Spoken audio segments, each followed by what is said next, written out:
नमस्कार, विंध्य टाइम के स्टूडियो में आपका स्वागत है। हर बार हमारी कोशिश होती है कि हम एक ऐसी शख्सियत से मिलाएं जिन्होंने कहीं ना कहीं विंध्य का, प्रदेश का गौरव बढ़ाया है। और आज हमारे साथ भाजपा युवा मोर्चा के राष्ट्रीय मंत्री गौरव तिवारी जी हैं। बहुत बहुत स्वागत है आपका विंध्य टाइम्स स्टूडियो में।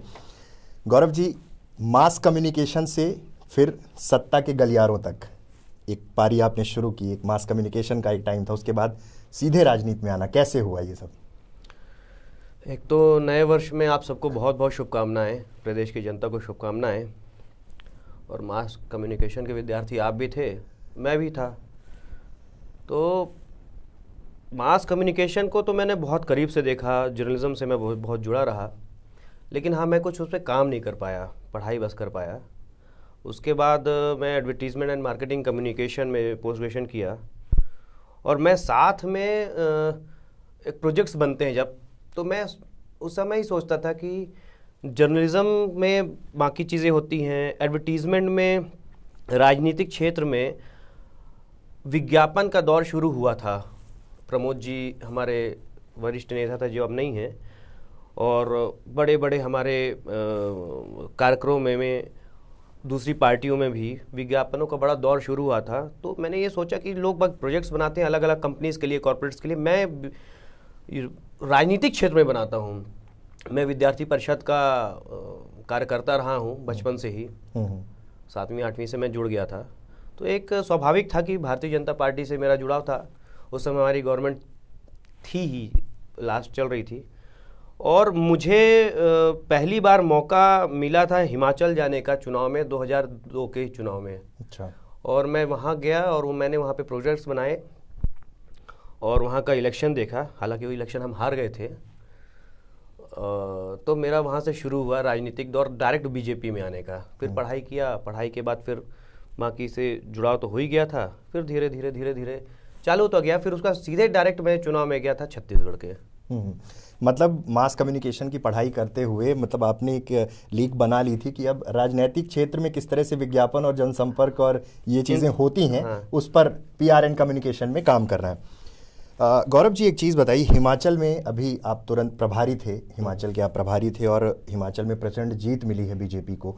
किस तरह से संगठन स्तर पर, चूंकि आप युवा मोर्चा से हैं, एक बड़ी जिम्मेदारी थी, लगातार आप अपडेट दे रहे थे, फेसबुक पे भी, सोशल मीडिया पे भी आप सक्रिय हैं, तो किस तरह से जिम्मेदारियां थी वहाँ पे और कितने चैलेंजेस फेस करने पड़े? चैलेंजेस तो थे ही। एक तो पहाड़ी इलाका है, लोगों से संपर्क करना कठिन होता है। लेकिन इसके पहले की जो सरकार थी, वीरभद्र जी की सरकार थी, 5 सालों में वहाँ की गवर्नमेंट ने, कांग्रेस की गवर्नमेंट ने हिमाचल प्रदेश को 10 साल पीछे कर दिया था। करप्शन हो, माफिया हो, एक गुड़िया कांड था, जैसे महिलाओं के प्रति असंवेदनशील होती है सरकारें, तो एक स्वाभाविक रोष था जो दिखता था हम लोग को। हम घूमने हैं, बहुत घूमा हमने, और 68 विधानसभा थी लगभग, मैंने 55-56 विधानसभा में खुद गया। तो एक लगता था कि वीरभद्र जी के प्रति और कांग्रेस के प्रति लोगों का नकारात्मक रवैया जो था वो स्वाभाविक दिखता था। और भारतीय जनता पार्टी के प्रति लोगों का रुझान, हमारे माननीय नरेंद्र मोदी जी की जो नीतियां थी, जो केंद्र सरकार काम कर रही थी, और संगठन का एक जो ढांचा था, भारतीय जनता पार्टी का संगठन वैसे भी मजबूत रहता है और अमित शाह जी के नेतृत्व में इतना अच्छा काम कर रहा था कि एक पूरी हमारी लाइन बनती गई और प्रचंड, हम जीत तो रहे थे, प्रचंड बहुमत के साथ हम जीत दर्ज किए। हिमाचल को लेकर ये कहा जाता है कि वहाँ हर 5 साल में जनता की मंशा ये रहती है कि हर बार वो किसी मतलब बदलते ही हैं, सरकार वहाँ बदल ही जाती है। तो कांग्रेस भी ये मानती है कि वो उसी फॉर्मेट में, उसी तरह से वो चीज़ें हैं कि एक बार हमें मौका दिया, एक बार भाजपा को मौका देंगे। तो इसको, जबकि सीटों की संख्या आपकी जिस तरह से है, उसको लेकर कांग्रेस का भी सिर्फ यही कहना है, हमारी कुछ प्रवक्ताओं से बात हुई कि ठीक है, वो वहाँ तो हम चेंजेस मानते हैं कि हर 5 साल में परिवर्तन होता है, एक बार हमें मौका मिलेगा, एक बार बीजेपी को। ये ऐसा होता है, ये पुराना इतिहास रहा है कि ऐसा होता है, लेकिन इतना डिफरेंस नहीं होता था। और मुझे लगता है कि जिस तरह से भारतीय जनता पार्टी की सरकार केंद्र में चल रही है और बाकी प्रदेशों में चल रही है और कांग्रेस साफ होती जा रही है, तो ये कांग्रेस का अंतिम कार्यकाल रहा होगा, इसका तो भाजपा ही वहाँ रहने वाली है। मतलब कि आपका कहना है कि आगे भारतीय जनता पार्टी ही रहेगी। हिमाचल में मुख्यमंत्री पद के दावेदार चुनाव हार गए और फिर संगठन को ये निर्णय लेना पड़ा कि अब कमान किसी और के हाथ में सौंपना पड़ेगा। ये पूरा घटनाक्रम क्यों हुआ? सीएम फेस प्रोजेक्ट करते हैं राष्ट्रीय अध्यक्ष और वो खुद चुनाव हार जाते हैं। कहीं ना कहीं आकलन करने में कुछ गलतियां रह गई होंगी, कुछ कारण तो रहे होंगे, हारे हैं जो, और पार्टी अपने स्तर पर इसका आकलन करेगी और एक समय होता है, जो हो गया निकल गया, आगे देखते हैं क्या होगा। सियासी गलियारों में, मीडिया में हिमाचल चुनाव से ज़्यादा गुजरात चुनाव की धमक रही। गुजरात में भी सबसे ज़्यादा ये चर्चा हुई कि बीजेपी का परफॉर्मेंस कमज़ोर हुआ। ज़रूर कांग्रेस की सरकार नहीं बन पाई, लेकिन सीटों का अंतर बहुत कम है। और फिर से अभी नितिन पटेल की बात आई, वो नाराज़ हो गए थे। तो कहीं ना कहीं ये पहला चुनाव ऐसा है अमित शाह के नेतृत्व में जहां पर नेक टू नेक फाइट हुई है। और आगे अब कांग्रेस जिस तरह से बैकअप अपना बना रही है, जिस तरह से वो मजबूती से पहुंचने की कोशिश कर रही है, इसका असर आगे चुनाव पर भी पड़ेगा, क्योंकि आगे 3-4 राज्यों में चुनाव है। मुझे लगता है कि हम बहुत अच्छी जीत दर्ज किए हैं। 22 साल की हमारी सरकार थी। कोई 22 साल की सरकार रिपीट होना ये बड़ी चीज़ होती है, चैलेंजेस होते हैं। जहां कांग्रेस ने सभी शाम दंड भेद किसी भी तरीके से कोशिश किया हो, आप के लोगों को जोड़ा, वहाँ पे हार्दिक पांड्या लोगों को जोड़ा, कई जो करना था वो सब कर चुके। उसके बाद भी अगर हम 99 सीट लेके आ रहे हैं तो ये बड़ी चीज़ है। आप सोचो, केंद्र में हमारी सरकार है, हम कितना काम कर रहे हैं। उसके बाद 22 साल के काम का हिसाब वो मांग रहे थे, लेकिन कोई हिसाब मांग रहे थे, लेकिन वहाँ के बारे में वो ये नहीं बोल सके कि ये काम गलत हुआ है। कोई करप्शन के चार्जेस वो नहीं उठा सके, किसी भी चीज़ को ये नहीं ठहरा सके कि ये गलत है, यहाँ पे भ्रष्टाचार हुआ, कुछ नहीं किया। वो केवल और केवल जाति आधारित राजनीति करने में लगे हुए थे। उसके बाद भी वहाँ की जनता ने उनको नकारा है। 22 साल के बाद हम फिर से आए हैं और ये इतिहास में दर्ज रहेगा कि कोई भी सरकार 22 साल के बाद भी पूर्ण बहुमत के साथ आ रही है। ये अमित शाह जी की और नरेंद्र मोदी जी के नीतियों का असर है। 6 महीने पहले एक सर्वे होता है और दिखाया जाता है कि कांग्रेस 46 सीटों में सिमट जाएगी, क्योंकि वहाँ पे नेता प्रतिपक्ष चले गए थे बगावत करके। उसके बाद ये हुआ था कि अब चीज़ें और डैमेज होंगी। लेकिन ये पूरा चुनाव नरेंद्र मोदी जी की पूरी कैबिनेट, बीजेपी का पूरा संगठन वर्सेस राहुल गांधी हो गया था। ऐसा कांग्रेस का कहना है कि अकेले राहुल गांधी लड़े हैं पूरा गुजरात का चुनाव, और उनकी लड़ाई कितनी सत्ता में रहते हुए पार्टी से, उसके बाद कैबिनेट मंत्रियों की फौज, गली गली प्रधानमंत्री खुद घूम रहे थे। तो कहीं ना कहीं एक डर तो उस समय आ गया था। नेक टू नेक फाइट जैसी सिचुएशन तो इलेक्शन के टाइम पे आ ही गई थी, तभी तो सीटों का मार्जिन इस तरह से है। मतलब एंटी कंबेंसी जैसी चीज़ें तो थी। एंटी कंबेंसी होती तो हम और हारते चुनाव। वही तो बोल रहा हूँ मैं आपको, 22 साल की सरकार में एंटी इनकम्बेंसी होना कोई बड़ी बात नहीं है। आपके घर में कोई लगातार कोई चीज़ करता रहता है तो आपको खुद भी होने लगता है। तो जनता है, लेकिन जनता को पता है कि सही क्या है और क्या सही है, उसका उन्होंने अपना मत देके साबित कर दिया कि सही चीज़ क्या है। बात रही राहुल गांधी की, तो उनको तो अभी राष्ट्रीय अध्यक्ष अब बने हैं, अब उनके उस पर कुछ बोलना भी ठीक नहीं है। और बाकी आप लोग तो देख ही रहे हो कि अभी तक उन्होंने क्या किया, कैसा किया। अमित शाह जी के नेतृत्व में बीजेपी और सहयोगी संगठन, आपका युवा मोर्चा हो गया और जितने भी संगठन हैं, इनके बीच में कोऑर्डिनेशन बढ़ा है पहले से।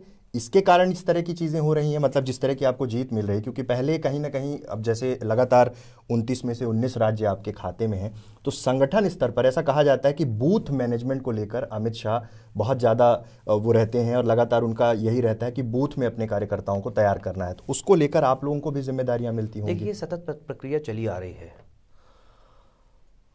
जब से भारतीय जनता पार्टी बनी है, 2 सीटों से हम बढ़ते बढ़ते यहाँ तक आए हैं, तो एक सतत प्रक्रिया चल रही है। आए, बीच में सरकार बनी, फिर गए, फिर आए, फिर गई। माननीय राष्ट्रीय अध्यक्ष भी हमारे थे, मोदी जी भी थे, बीच में मुख्यमंत्री थे, अमित शाह जी प्रदेश में थे। संगठन का ढांचा हमको सबको पता है कैसे काम होता है। तो एक सतत प्रक्रिया चली आ रही थी, उसी का ये नतीजा है। भारतीय जनता पार्टी एक साथ ही होकर चुनाव लड़ती है। संगठन का ढांचा उनका इतना परिपक्व है कि ऊपर का अगर कोई निर्णय है तो नीचे तक अमल में आता है। और भारतीय जनता पार्टी का कार्यकर्ता कभी डायरेक्ट राजनीति में वो नहीं पड़ता, जो ऊपर से है वो करना है। कोई गुटबाजी हमारे ऐसे रहती नहीं है कार्यकर्ताओं में। तो हाँ, ये जरूर हुआ है कि इनके आने से भाई चीज़ें सुधरती है, आगे चलेंगे चीज़ें सुधरती ही रहती हैं, और उसके अमित शाह जी के आने से स्वाभाविक है चीज़ें सुधरी हैं। उसका परिणाम है कि हम आज की डेट में 19 राज्यों में हमारी सरकार है। आगे आने वाले समय में मध्य प्रदेश में भी चुनाव हैं। आप छत्तीसगढ़ में भी लंबा समय आपने बिताया है और मध्य प्रदेश, आप खुद रीवा से हैं। यहाँ की सियासी गलियारों में भी ऐसी खबरें आए दिन आती हैं कि संगठन स्तर पर कुछ मनमुटाव चल रहे हैं। कभी प्रदेश अध्यक्ष नंद कुमार चौहान को बदलने की बात होती है, और कहीं ना कहीं अब यहाँ भी कुछ चेंजेस ऐसे होने की संभावना है। तो क्या ऐसी चीज़ें चुनाव के पहले कुछ ऐसी प्लानिंग चल रही है? नहीं लगता, ये सब रूमर्स रहते हैं, और ये क्या है, यहाँ पे विरोधियों का कुछ है नहीं, तो रूमर्स उड़ाना उनका काम है, तो उड़ाते रहते हैं, उससे कुछ फ़र्क नहीं पड़ना। ऐसी कुछ चीज़ें हैं नहीं यहाँ पे। आप यहाँ से फिर जैसे एक स्टार्टअप आपके पास है, आप युवा मोर्चा में हैं, लगातार संगठन में काम कर रहे, यहाँ की बात हो रही है, मतलब डायरेक्टली अगर देखा जाए यहाँ आकर चुनाव लड़ने की अगर बात की जाए? नहीं, मैं चुनाव लड़ने के अभी उसमें कोई, मैं संगठन की ही राजनीति करूँगा, संगठन के लिए ही काम करता रहूँगा। जितने भी संगठन हैं, चाहे भाजपा का युवा मोर्चा संगठन हो, यूथ कांग्रेस हो, युवाओं पर जब बात होती है, युवाओं पर केंद्रित जब बात की जाती है, मैं इसी शहर की बात करता हूँ। नशे की जो प्रवृत्ति है, एक संगठन है, ठीक है, उसका पॉलिटिकल सिनेरियो एक होगा, लेकिन क्या यहाँ एक सोशल रिस्पॉन्सिबिलिटी के तहत क्या आपकी पार्टी विंग कुछ ऐसे कार्यक्रमों का प्लान नहीं कर सकती है कि इन चीज़ों से निकाला जाए? निबंध प्रतियोगिता करना या इस तरह की एक्टिविटीज़ करना, कोई स्पोर्ट्स इवेंट करा देना, ठीक है, अच्छी बात है, लेकिन इन चीज़ों पर युवाओं से सीधा संवाद या फिर इस तरह के कार्यक्रमों के बारे में क्यों निर्धारित नहीं कर पाते, क्यों नहीं सोच पाते? देखिए, आज ही आपने ट्वीट देखा कि नहीं देखा, माननीय नरेंद्र मोदी जी का ट्वीट है, वो चाहते हैं कि 15 अगस्त के आसपास दिल्ली में सभी जिलों, देश भर के जिलों से एक लड़का आए, चुना हुआ लड़का आए, और मॉक पार्लियामेंट का हिस्सा बने, वह एक मॉक पार्लियामेंट हो। तो वो भारतीय जनता पार्टी हमेशा युवाओं के साथ रही, युवाओं का पक्ष रखने के लिए हमेशा आगे रही है, और माननीय प्रधानमंत्री जी का भी हमेशा इस विषय पर जोर रहा है कि यूथ को साथ में लेकर चलना, और यूथ ही भविष्य है। अब अगर ये जो हम प्रधानमंत्री जी ने बोला है, इस पर यूथ युवा मोर्चा भी लगेगा, स्वाभाविक है। तो इस जिले में जब हम बाकी चीज़ों को स्टार्ट करेंगे, जिलों से, मंडलों से लेकर स्टार्ट करेंगे, तो स्वाभाविक है बाकी चीज़ें भी आएंगी, और इस पर पूरा जोर दिया जाएगा। और ये एनजीओ के थ्रू, इसके थ्रू तो हो ही रहा है, लेकिन कहीं ना कहीं भारतीय जनता पार्टी का युवा मोर्चा या युवा कार्यकर्ता इसमें इन्वॉल्व रहता है। नशा मुक्त अभियान हो, स्वच्छता अभियान हो, जागरूकता अभियान हो, किसी भी विषय पर, इस पे हमेशा आगे रहा है, और हमारे तो कई विंग्स भी बने हैं इस विषय को लेकर। मैं अभी जब रीवा स्तर पे ही कोई बात करूं तो कई लोगों से, कुछ ऐसे लोगों से जब बात की जाती है पॉलिटिकल फेस के रूप में सामने आने, या फिर जो स्टूडेंट की पॉलिटिक्स करते हैं, तो एक चीज़ निकल के आती है कि ठीक है, एक राजनीतिक पृष्ठभूमि तैयार होती है, आप मजबूत हैं तो ठीक है, आप आगे परफॉर्म करें, सारी चीज़ें होती हैं, लेकिन उनको किस तरह से आप एक यूथ को क्या मैसेज देना चाहते हैं कि अगर वो इस आपके विंग से जुड़ते हैं या किसी भी पॉलिटिकल पार्टी से, तो जो कोर थीम है, युवा मोर्चा है, एक संगठन है, ठीक है, लेकिन कैसे वो अपने आप को प्रिपेयर करें कि उनकी क्रिएटिविटी अगर कुछ है, या फिर वो, जैसे मैंने नशा की बात की, अलग अलग सेगमेंट है, उनको कैसे फुलफिल कर पाएंगे? युवाओं को राजनीति से डायरेक्ट जुड़ना चाहिए, लेकिन किसी भी युवा को किसी भी संगठन में जुड़ने के लिए सबसे महत्वपूर्ण होता है डेडिकेशन। और संगठन एक बहुत बड़ी चीज़ होती है किसी भी संगठन के लिए, किसी भी राजनीतिक दल के लिए संगठन एक महत्वपूर्ण चीज़ होती है। और मेरा किसी भी युवा से जो नया है, जो राजनीतिक क्षेत्र में काम करना चाहता है, जुड़ना चाहता है, बहुत अच्छी बात है, लेकिन दृढ़ संकल्प होना चाहिए। त्वरित कोई चीज़ नहीं मिलती, समय लगता है, धैर्य रखना चाहिए, और जिस संगठन के साथ जुड़ा है उसके साथ हमेशा जुड़ा रहना चाहिए। ये संकल्पित रहना चाहिए कि मैं जिस कार्य के लिए आया हूँ, मैं जिस विचारधारा के लिए आया हूँ, उस विचारधारा के लिए मैं संकल्पित हूँ, और उसी के साथ दृढ़ निश्चय के साथ मैं काम करूँगा। राजनीतिक क्षेत्र है, कई चीज़ें आती हैं, लोगों की इच्छाएं बढ़ती हैं, स्वाभाविक है, बढ़ती हैं चीज़ें, होता है, इसमें कुछ भाग्य का भी खेल होता है, लेकिन आप काम करोगे, कर्म करोगे, तो आपको भाग्य निश्चित कुछ ना कुछ जरूर देगा। लेकिन राजनीतिक क्षेत्र में आए हो आप, तो कुछ पाने की इच्छा, त्वरित पाने की इच्छा में कभी आप काम मत करो, मेरा ये रहेगा। जिस तरह से भाजपा और आपके सहयोगी संगठन काम करते हैं, उसी थीम के साथ अब कांग्रेस की स्ट्रैटेजी है बूथ लेवल मैनेजमेंट पे काम करने की। शायद जनाधार इसीलिए घटा है। उनका ये है कि जो बूथ लेवल मैनेजमेंट है उस पे हम प्राइम फोकस करते हुए आगे बढ़ें। और अपने परफॉर्मेंस को सुधारें, तो फिर आप किसी और स्ट्रेटजी की ओर बढ़ेंगे या फिर वो जो कर रहे हैं उससे वो आपके कंपटीटर मतलब एक बड़े उसमें स्तर पे आ सकती है? भाई साहब, सिखाए पूत पालने नहीं चढ़ता। मतलब वो बूथ लेवल में जा रहे हैं, इस चीज़ में जा रहे, तो आपको समझ में आ गया कि उनकी कार्य प्रणाली ही अभी तक गलत थी, इसलिए हार रहे हैं। और अच्छी बात है, नकल कर रहे हैं, नकल भी अक्ल से होती है, उनकी देखते हैं कितनी अक्ल चलती है और हम क्या करते हैं। गुटबाजी की बात हुई तो ये आया कि मनमुटाव तो रहते हैं, मध्य प्रदेश स्तर पे भी देखे गए हैं हर संगठन में, ठीक है, कांग्रेस की आपने बात की कि वहाँ ज़्यादा स्तर पे होगी, लेकिन यहाँ पे भी रहता है।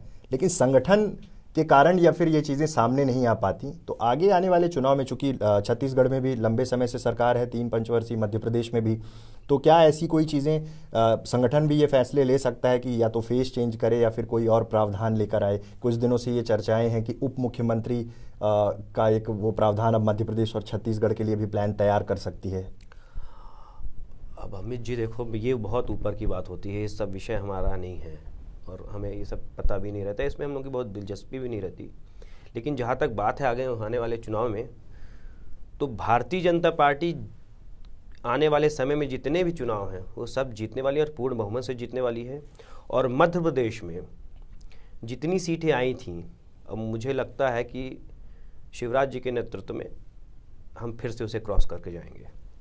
बहुत बहुत धन्यवाद। ये हमारे साथ थे गौरव तिवारी जी, संगठन से जुड़े हुए हैं, युवा मोर्चा में बड़े पद पर हैं और लगातार उनका कहना यही था कि संगठन को मजबूत करना, उसी विचारधारा के साथ आगे बढ़ना, और युवाओं को एक जो संदेश था कि किसी लालच या लोभ के लिए नहीं, आप सिर्फ मेहनत करिए, रास्ते बनते जाएंगे। बहुत बहुत धन्यवाद। धन्यवाद भाई।